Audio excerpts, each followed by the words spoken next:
This is Code.org. I'm currently working on their CS Fundamentals course. I'm on Course D, Lesson 2, Introduction to Online Puzzles, Part 7. Pay attention to the sequence and see if you can figure out how to get to that pig. Okay, to the sequence. So we want to pay attention to the order of the code. Alright, so let's go ahead and try to move forward once, twice, maybe 3 times. Not 100% sure. And it's always good to test code out. Oh, so maybe it's 4 times. But I noticed something. Keep coding not quite right. So we could go forward one more time. And then how many times are we going to go forward? Once, twice, 3 times, maybe 5? I wonder. I'm going to try doing this repeat thing.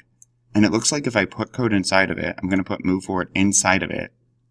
Let's see if it will make move forward run 5 times. Once, twice, 3 times, 4 times. Oop, 1 time too many. So let's change this number to 4. Okay. And then I want to turn right. And then I think this time I'm going to use repeat because it's easier just to drop that block in than have to drag this 5 times or whatever. I'm going to try repeat again and put move forward. I think that will get us to the pig. Let's try.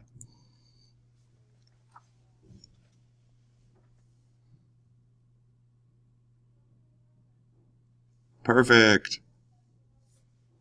Awesome. So this was the code that worked for me. The repeat block is going to be super handy in the future. Let's keep going.